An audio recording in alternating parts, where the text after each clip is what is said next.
Hello दोस्तों, free online teaching one में आपका स्वागत है।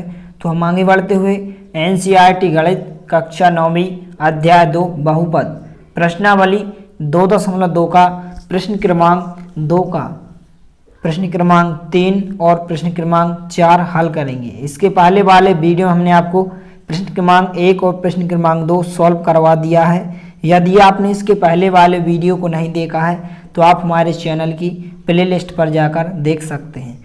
तो यहाँ पर जो तीसरा क्वेश्चन है कि पी एक्स बराबर एक्स घन और चौथा क्वेश्चन है पी एक्स बराबर एक्स माइनस 1 और दूसरे ब्रैकेट में है एक्स प्लस 1। तो यहाँ पर इस क्वेश्चन में हमें क्या करना है कि निम्नलिखित बहुपदों में से प्रत्येक बहुपद के लिए क्या ज्ञात करना है, P0, P1 और P2 ज्ञात करना है। तो हम कैसे ज्ञात करेंगे, यहाँ पर हम x की जगह x का मान क्या रखेंगे, 0 रखेंगे, तो यहाँ पर P0 बन जाएगा और इसको आगे सॉल्व करेंगे। इसी प्रकार से हम x की जगह x का मान 1 रखेंगे तो यहाँ पर P1 बन जाएगा। इसी प्रकार से यहाँ पर हम x की जगह x का मान 2 रखेंगे तो यहाँ पर P2 बन जाएगी। इसी प्रकार से यहाँ पर हम चौथे क्वेश्चन में भी इन सभी मानों को यहाँ पर हम रखेंगे। तो आइए सबसे पहले यहाँ पर हम तीसरे क्वेश्चन को सॉल्व करेंगे। तो यहाँ पर तीसरा क्वेश्चन है,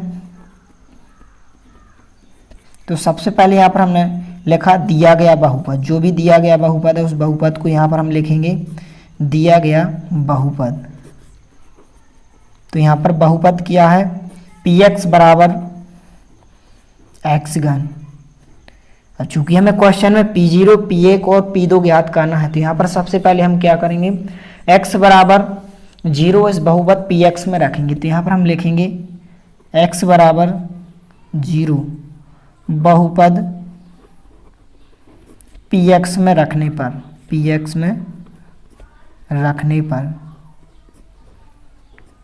तो यहाँ पर हम x की जगह x का मान रखेंगे। P जाके था x की जगह x का मान कितना रखना है, 0, तो यहाँ पर P0 हो जाएगा। बराबर चिन्ह जाके था x की जगह x का मान यहाँ पर क्या रखेंगे, 0, और यहाँ पर 3 की घात जाके था।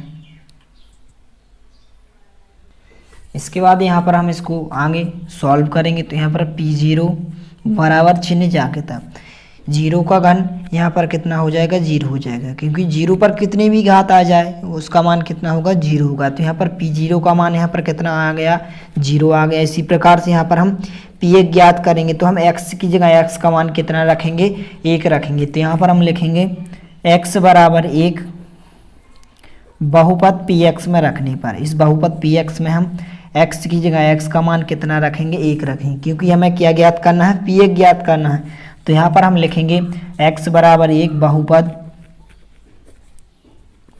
Px में रखने पर। यहाँ पर आप इस प्रकार से भी लिख सकते हैं कि x बराबर 1 रखने पर या फिर x बराबर 1 बहुपद में रखने पर, इस प्रकार से भी आप लिख सकते हैं। तो यहाँ पर हम P जहाँ कितना लिखेंगे, x की जगह x का मान यहाँ पर कितना रखना है, 1 रखना है। तो यहाँ पर हम 1 लिखेंगे। बराबर चिन्ह जाके था x की जगह x का मान कितना रखना है, 1 रखना है, और यहाँ पर 3 की घात जाके था लगाएंगे। इसके बाद इसको हम आगे और सॉल्व करेंगे। तो यहाँ पर 1 का घन निकालना है। 1 के ऊपर कितने की भी घात लगी हो, चाहे वह 100 की लगी हो, 5 की लगी हो, 4 की लगी हो, 2 की या 3 की, उसका मान हमेशा कितना होता है, 1 ही होता है। तो यहाँ पर 1 का घन कितना हो जाएगा, 1 हो जाएगा। तो यहाँ पर P1 का मान कितना हो जाएगा, 1 हो जाएगा। इसी प्रकार से यहाँ पर हमें P2 ज्ञात करना है। तो हम P2 किस प्रकार से ज्ञात करेंगे, यहाँ पर बहुपद Px में हम x बराबर क्या रखेंगे, 2 रखेंगे। तो यहाँ पर क्या बन जाएगा, P2 बन जाएगा। तो यहाँ पर हम लिखेंगे तथा x बराबर 2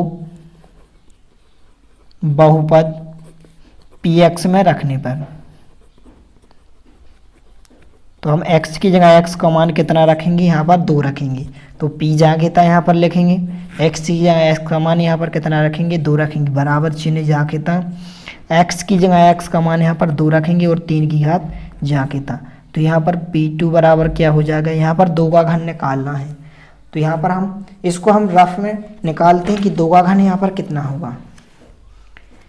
जैसे हमें किसी भी संख्या का घन निकालना होता है तो जिस भी संख्या के ऊपर जी, जैसे यहाँ पर 2 के ऊपर 3 की घात लगी है तो 2 को हम कितनी बार लिखेंगे, 3 बार लिखेंगे, 2 गुणित 2 गुणित 2। और यहाँ पर हम गुणा करेंगे तो सबसे पहले गुणा कैसे होता है, सबसे पहले इन दोनों संख्या का गुणा होगा। तो 2 का गुणा 2 में होगा, कितना होगा, 4। और जब इन दोनों को गुणा इस संख्या से होगा, 2 दूनी 4 और 4 दूनी यहाँ पर कितने हो जाएंगे, 8 हो जाएंगे। तो यहाँ पर 2 का घन कितना होगा, 8 होगा। तो यहाँ पर P2 का मान हो जाएगा। तो इस प्रकार से यहाँ पर P0 का मान 0 हो जाएगा, P1 का मान 1 हो जाएगा और P2 का मान यहाँ पर कितना हो जाएगा, 8 हो जाएगा। तो इस प्रकार से तीसरे क्वेश्चन के आंसर हो जाएंगे। इसी प्रकार से यहाँ पर हम चौथे क्वेश्चन को सॉल्व करेंगे।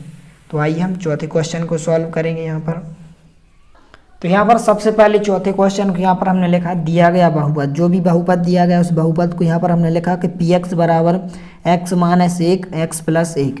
अब इसके बाद क्वेश्चन में हमें P0, P1 और P2 ज्ञात करना है। तो हम क्या करेंगे, सबसे पहले x की जगह 0 रखेंगे तो यहाँ पर P0 बन जाएगा। इसके बाद यहाँ पर हम x की जगह 1 रखेंगे तो यहाँ पर P1 बन जाएगा। इसके बाद हम x बराबर 2 रखेंगे तो यहाँ पर P2 बन जाएगा। तो सबसे पहले यहाँ पर हम लिखेंगे x बराबर 0 बहुपद Px में रखने पर, बहुपद Px में रखने पर, तो हम x की जगह x का मान यहाँ पर सबसे पहले 0 रखेंगे क्योंकि हमें सबसे पहले P0 ज्ञात करना है। तो P हमने जाके था लिखा, x की जगह x का मान यहाँ पर कितना रखेंगे, 0 रखेंगे। बराबर चिन्ह जाके था, x की जगह x का मान यहाँ पर 0 रखना है और माइनस 1 जाके था। इसी प्रकार से दूसरे ब्रैकेट में x की जगह x का मान कितना रखना है, 0 और यहाँ पर प्लस 1 जाके था।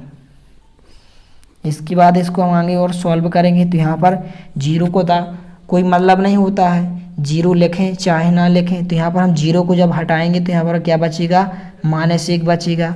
और दूसरे ब्रैकेट में जब हम 0 को हटाएंगे तो यहाँ पर क्या बचेगा, प्लस 1 बचेगा। और दो कोष्टकों के बीच क्या माना जाता है, गुणा माना जाता है। तो यहाँ पर हम यहाँ पर माइनस 1 का गुणा प्लस 1 से करेंगे। तो यहाँ पर आइए इसको हम थोड़ा सा रफ में समझ लेते हैं कि हम गुणा कैसे करते हैं। तो आपको ध्यान रखना है, जब भी असमान चिन्हों का गुणा होता है, असमान का मतलब यहाँ पर क्या है कि अलग अलग चिन्हों का जब भी गुणा होता है तो हमेशा क्या आता है, माइनस आता है। जैसे यदि हम माइनस और प्लस का यदि गुणा करें और प्लस या माइनस का करें तो हमेशा क्या आता है, माइनस आता है। जब भी अलग अलग चिन्हों का गुणा होता है आपको ध्यान रखना है। जैसे यहाँ पर आप समझ सकते हैं कि एक संख्या पर माइनस की है और दूसरी संख्या पर प्लस की है, अलग अलग चिन्ह हैं यहाँ पर। तो जब भी अलग अलग चिन्हों का गुणा होता है तो यहाँ पर क्या आता है, हमेशा माइनस आता है। चाहे प्लस माइनस हो फिर भी माइनस आता है, माइनस प्लस का भी क्या होता है, माइनस आता है। लेकिन समान चिन्हों का हमेशा क्या आता है, यहाँ पर प्लस चिन्ह आता है। आपको ध्यान रखना है कि समान चिन्हों का जैसे प्लस प्लस का प्लस होता है, माइनस माइनस का भी क्या होता है, प्लस होता है। लेकिन इस किस में होता है, एक गुणा में होता है, प्लस माइनस में नहीं होता, एक किस में होता है, गुणा में होता है। तो आइए इसको हम यहाँ पर गुणा करेंगे तो यहाँ पर माइनस 1 का गुणा प्लस 1 से होगा तो 1 का गुणा 1 में होगा तो यहाँ पर 1 आ जाएगा। लेकिन यहाँ पर माइनस और प्लस का क्या हो जाएगा, माइनस हो जाएगा। तो यहाँ पर P0 का मान कितना हो जाएगा, माइनस 1 हो जाएगा। इसके बाद यहाँ पर हम P1 ज्ञात करेंगे तो हम x की जगह क्या रखेंगे, एक बार 1 रखेंगे। तो यहाँ पर हम लिखेंगे इसलिए x बराबर 1 बहुपद Px में रखने पर, क्योंकि हमें P1 का मान ज्ञात करना है Px में रखने पर। तो इस प्रकार से यहाँ पर हमने लिखा। तो P जाके था, x की जगह x का मान कितना रखना है, 1 रखना है, क्योंकि हमें P1 ज्ञात करना है। बराबर चिन्ह जाके था, यहाँ पर x की जगह x का मान 1 रखेंगे, माइनस चिन्ह जाके था, 1 भी जाके था। इसी प्रकार से यहाँ पर हम दूसरे ब्रैकेट में x की जगह x का मान 1 रखेंगे, प्लस 1 जाके था। इसके बाद इसको आगे हम सॉल्व करेंगे तो P1 बराबर कितना हो जाएगा, 1 में से 1 को घटाएंगे तो यहाँ पर क्या बचेगा, पहले ब्रैकेट में 0 और यहाँ पर 1 और 1 कितने हो जाएंगे, यहाँ पर 2 हो जाएंगे। और हमेशा दो ब्रैकेटों के बीच में क्या माना जाता है, गुणा माना जाता है। जब भी इस प्रकार से कोष्टक लगे हों तो यहाँ पर क्या माना जाता है, गुणा माना जाता है। और 0 का गुणा किसी भी संख्या में होता है तो क्या आ जाता है, हमेशा 0 आ जाता है। तो यहाँ पर P1 का मान कितना हो जाएगा, 0 हो जाएगा। इसी प्रकार से यहाँ पर हम P2 ज्ञात करेंगे तो हम x बहुपद में क्या रखेंगे, x बराबर 2 रखेंगे। तो यहाँ पर हम लिखेंगे तथा x बराबर 2 बहुपद Px में रखने पर, Px में रखने पर, तो हम इस बहुपद में x की जगह x का मान क्या रखेंगे, 2 रखेंगे, क्योंकि हमें क्वेश्चन में P2 ज्ञात करना पूछा है यहाँ पर। तो हम P2 ज्ञात करेंगे। तो यहाँ पर P2 कैसे ज्ञात करेंगे, एक्स यहाँ एक्स का मान क्या रखेंगे 2 रखेंगे, तो यहाँ पर क्या बन जाएगा P2 बन जाएगा। तो P2 बराबर चिन्ह जागता है, यहाँ पर एक्स यहाँ एक्स का मान क्या रखेंगे 2 रखेंगे, तो यहाँ पर हमने 2 लिखा, -1 जागता। इसी प्रकार से दूसरे ब्रैकेट में एक्स यहाँ एक्स का मान क्या रखेंगे 2 रखेंगे, +1 जागता। इसके बाद इसको हम आगे सॉल्व करेंगे, तो यहाँ पर P2 जागता लिखेंगे बराबर चिन्ह जागता। यहाँ पर 2 में से 1 को माइनस करेंगे, तो यहाँ पर क्या बचेगा 1 बचेगा, और यहाँ पर 2 + 1 कितने हो जाएंगे 3 हो जाएंगे। अब इसके बाद 2 ब्रैकेटों के बीच में क्या माना जाता है गुणा माना जाता है, तो 1 का गुणा 3 से होगा तो कितना होगा 3 हो जाएगा। तो यहाँ पर इस प्रकार से P0 का मान -1 हो जाएगा, P1 का मान 0 हो जाएगा, और P2 का मान यहाँ पर कितना हो जाएगा 3 हो जाएगा। तो इस प्रकार से आपके तीसरे क्वेश्चन और चौथे क्वेश्चन के आपके आंसर हो जाएंगे।